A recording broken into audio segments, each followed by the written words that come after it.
갈라디아서. 사도 바울이 선교 여행 중에 방문했던 갈라디아 지방의 교회들을 대상으로 보낸 서신입니다. 관련된 이야기는 사도행전에 잘 나와 있죠. 바울은 이 중요한 서신을 깊은 아픔과 절망 속에서 썼는데요. 그 배경은 이렇습니다. 기독교는 예루살렘에서 시작된 유대인의 메시아 운동이었지만 그 대상은 온 인류였습니다. 그래서 빠르게 이스라엘을 넘어 전파되어 갔습니다.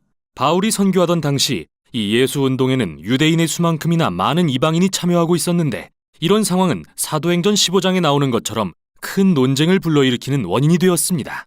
역사적으로 하나님의 언약 백성은 이스라엘 민족에게 초점이 맞춰 있었고, 그들은 토라의 계명인 남성의 할례, 유대 음식법 코셔, 안식일 같은 관습을 지킴으로써 이방 민족과 구별됐습니다. 유대인 그리스도인 중에는 이 모든 이방인이 진정한 하나님의 가족이 되기 위해서는 토라의 율법을 지켜야 한다고 믿는 사람이 많았는데, 일부 열심인 유대인 그리스도인들이 갈라디아 지방의 교회들에까지 찾아오기에 이릅니다. 그들은 바울을 깎아내리면서 모든 이방인 그리스도인 남성에게 할례를 강요했습니다. 이에 많은 사람이 그렇게 했고, 이 사실을 알게 된 바울은 마음이 무너지고 화가 나서 이 서신을 쓰게 된 것입니다. 그는 먼저 십자가에 달리신 메시아의 복음을 요약해 들려주며 갈라디아 교인들에게 이의를 제기합니다. 그러고 나서 이 복음이 다민족으로 이루어진 예수님과 아브라함의 새로운 가족을 만든다고 주장한 다음, 이 복음이 어떻게 성령의 임재와 능력으로 사람들에게 참된 변화를 일으키는지 보여줍니다. 그는 갈라디아 교인들이 다른 복음, 즉 바울을 험담하고 할례를 강요한 이들이 주장한 복음을 받아들인 사실에 대해 당혹스러움을 표하며 글을 시작합니다. 그래서 바울은 먼저 자신이 전한 복음의 정당성과 사도로서의 권위를 변증합니다. 그는 부활하신 예수님에게 직접 이방인의 사도로 임명받았습니다. 사도행전에 기록된 대로 말이죠. 바울은 자신이 베드로나 야고보 같은 다른 사도들과 상의하려고 예루살렘에 간 것은 나중 일이라고 밝힙니다. 그가 이방인 그리스도인들에게 할례나 유대 음식법을 요구하지 않는다고 말했을 때 그들은 바울을 적극 지지했습니다. 그러나 갈등은 생각보다 깊었는데요. 베드로는 안디옥에 와서 여러 이방인과 시간을 보내고 있었습니다. 그런데 몇몇 보수파 유대인들이 안디옥에 나타나자 그들의 압박에 굴복하고 맙니다. 할례받지 않은 그리스도인들과 식사하기를 멈추고 그들과 거리를 둔 것이죠. 그러자 바울은 베드로와 정면으로 맞서 복음의 진리를 따르지 않는다며 그의 위선을 비판합니다.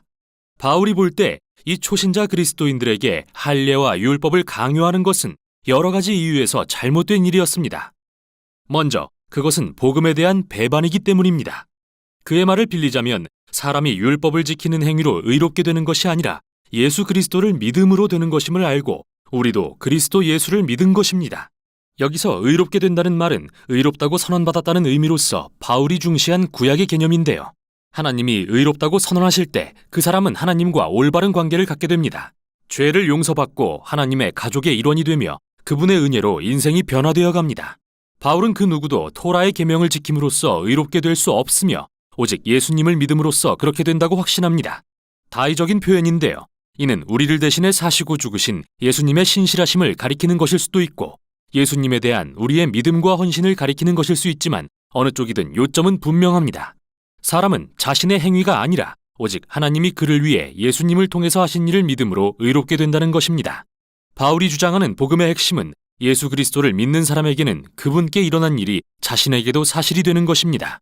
그분의 삶과 죽음과 부활이 자신의 것이 됩니다. 바울의 말을 빌리면 나는 그리스도와 함께 십자가에 못 박혔습니다. 이제는 내가 사는 것이 아니라 그리스도께서 내 안에서 살고 계십니다. 내가 지금 육체 안에 사는 것은 나를 사랑하셔서 나를 위해 자기 몸을 버리신 하나님의 아들을 믿는 믿음으로 사는 것입니다. 따라서 누구라도 자신이 하나님과 올바른 관계에 있거나 예수님의 언약 백성이라고 말할 수 있는 이유는 율법을 지켜서가 아니라 오직 예수님께서 그 사람을 위해 스스로는 절대 할 수 없는 일을 하셨기 때문입니다. 이제 우리는 예수님이 이루신 이 일을 깊이 이해함으로써 누가 하나님의 언약 백성이 될 수 있으며 그 새로운 가족의 일원으로 산다는 게 어떤 의미인지 중대한 깨달음을 얻게 됩니다. 그래서 바울은 먼저 창세기의 아브라함 이야기를 인용하면서 그가 어떻게 오직 믿음으로 하나님께 의롭다 여김을 받았는지 이야기합니다. 언젠가 모든 민족이 그와 그의 자손을 통해 하나님의 복을 받을 거라고 하신 그분의 약속을 신뢰했기 때문이죠. 언제나 하나님의 목적은 믿음에 근거해 그분의 백성이 된 사람들로 큰 다민족 가족을 이루시는 것이었습니다. 율법을 통해서가 아니라요. 그런데 중요한 의문이 생깁니다. 그럼 왜 하나님은 이스라엘에 율법을 주신 걸까요? 바울은 여기서 아주 간단 명료한 설명을 하고 후에 다른 서신인 로마서에서 설명을 완성하는데요. 그는 율법이 하나님이 아브라함에게 약속을 주신 훨씬 이후에 시내산에서 이스라엘에 주어졌다는 사실에 주목합니다. 그리고 토라를 주의 깊게 읽어보면 알겠지만 하나님의 의도는 언제나 율법을 일시적인 방편으로 사용하시는 것이었습니다. 율법은 부정적 역할과 긍정적 역할을 모두 갖고 있었습니다. 부정적으로는 마치 이스라엘의 죄를 살피는 돋보기 같아서 이스라엘이 끊임없이 하나님의 법을 거역함으로써 묵인했던 죄악된 인간의 실태를 폭로했습니다. 따라서 율법은 선한 것이지만 결국 이스라엘과 온 인류에 유죄를 선고할 수밖에 없었습니다. 바울의 말을 빌리자면 율법은 모든 사람을 죄 아래에 가두었죠. 하지만 긍정적인 역할도 했는데요. 율법은 약속하신 아브라함의 자손인 메시아가 오실 때까지 이스라엘이 바른 길을 가게 하는 엄격한 선생과 같았습니다. 그러나 메시아가 오신 뒤에는 그분이 이스라엘을 대신해 율법의 목적을 성취하셨습니다. 예수님은 진정으로 하나님과 이웃을 사랑하신 신실한 이스라엘 사람이셨습니다. 또한 이스라엘의 왕으로서 그들의 죄로 인한 형벌과 실패의 결과를 짊어지고 죽으심으로 구원을 베푸셨습니다. 그래서 이제 아브라함의 자손이신 예수님을 통해 인종이나 사회적 지위나 성별과 관계없이 모두가 하나님의 복을 받을 수 있습니다.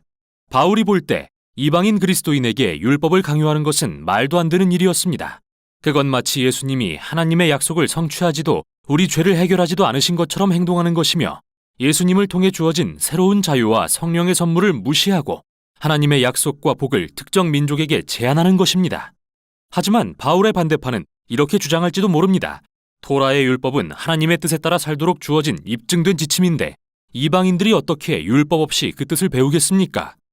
이에 대해 바울은 5장과 6장에서 성령을 통해 우리를 변화시키시는 예수님의 임재가 핵심임을 설명합니다. 그는 토라의 율법은 선하고 지혜롭다고 말합니다. 사실 모든 율법은 내 이웃을 내 몸과 같이 사랑하라고 하신 예수님의 계명으로 요약됩니다. 그러나 율법은 그 자체로는 선하지만 이스라엘에 순종할 수 있는 능력을 주지는 못했죠. 반면에 기쁜 소식은 예수님이 우리를 대신해 율법을 성취하셨다는 것입니다. 그리고 성령을 통해 지금 우리 안에 살아계시며 그분의 백성을 새 사람으로 변화시켜 이웃을 사랑함으로써 율법을 이루게 하십니다. 계속해서 바울은 옛사람과 새사람을 대조합니다. 옛사람의 습관은 분명합니다. 비인간적인 행동을 일삼고 인간관계와 공동체 전체를 무너뜨립니다. 토라의 율법이 이런 일을 금지했다면 예수님은 그것들을 아예 십자가에 못 박아 죽게 하셨습니다. 그래서 예수님을 믿고 성령의 의지에서 사는 사람에게는 예수님의 생명이 그의 생명이 되어 바울이 말하는 성령의 열매가 맺히게 됩니다. 이야말로 예수님이 그분의 가족을 통해 재현하기 원하시는 삶의 방식이며 이로써 그들은 사랑, 기쁨, 화평, 오래 참음, 자비, 선함, 충성, 온유, 절제의 사람들이 될 것입니다. 하지만 이 열매는 저절로 맺히는 게 아니라 실제 과일처럼 가꿔야 하는 것으로서 바울은 우리가 성령으로 산다면 성령의 인도하심을 따라야 한다고 말합니다. 의도적이어야 하는 것이죠. 우리는 옛 습관을 잘라내고 새로운 습관을 가꾸는 법을 배워야 합니다.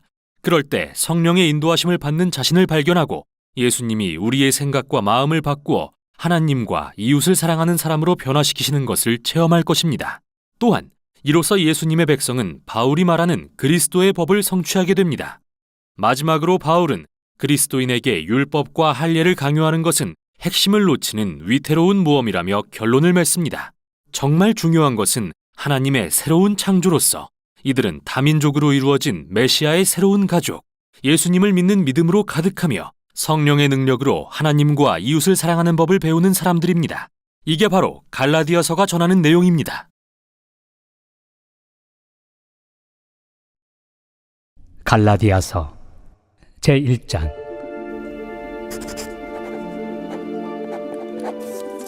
사람들에게서 난 것도 아니요 사람으로 말미암은 것도 아니요 오직 예수 그리스도와 그를 죽은 자 가운데서 살리신 하나님 아버지로 말미암아 사도된 바울은 함께 있는 모든 형제와 더불어 갈라디아 여러 교회들에게 우리 하나님 아버지와 주 예수 그리스도로부터 은혜와 평강이 있기를 원하노라.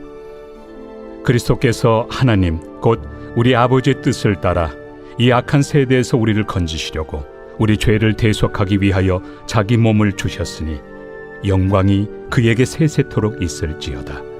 아멘. 그리스도의 은혜로 너희를 부르신 이를 이같이 속히 떠나 다른 복음을 따르는 것을 내가 이상하게 여기노라. 다른 복음은 없나니 다만 어떤 사람들이 너희를 교란하여 그리스도의 복음을 변하게 하려 함이라. 그러나 우리나 혹은 하늘로부터 온 천사라도 우리가 너희에게 전한 복음 외에 다른 복음을 전하면 저주를 받을지어다. 우리가 전에 말하였거니와 내가 지금 다시 말하노니 만일 누구든지 너희가 받은 것 외에 다른 복음을 전하면 저주를 받을지어다. 이제 내가 사람들에게 좋게 하랴, 하나님께 좋게 하랴, 사람들에게 기쁨을 구하랴. 내가 지금까지 사람들의 기쁨을 구하였다면 그리스도의 종이 아니니라. 형제들아, 내가 너희에게 알게 하노니 내가 전한 복음은 사람의 뜻을 따라 된 것이 아니니라. 이는 내가 사람에게서 받은 것도 아니요 배운 것도 아니요 오직 예수 그리스도의 계시로 말미암은 것이라.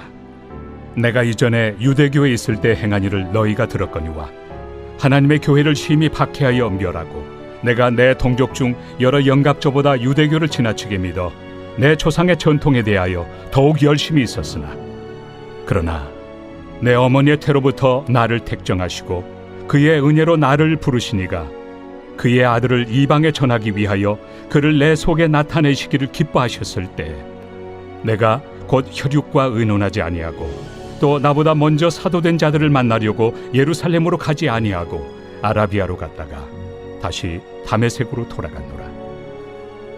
그 후 3년 만에 내가 게바를 방문하려고 예루살렘에 올라가서 그와 함께 15일을 머무는 동안 주의 형제 야고보 외에 다른 사도들을 보지 못하였노라. 보라, 내가 너희에게 쓰는 것은 하나님 앞에서 거짓말이 아니로다. 그 후에 내가 수리아와 길리기아 지방에 이르렀으나 그리스도 안에 있는 유대의 교회들이 나를 얼굴로는 알지 못하고 다만 우리를 박해하던 자가 전에 멸하려던 그 믿음을 지금 전한다 함을 듣고 나로 말미암아 하나님께 영광을 돌리니라.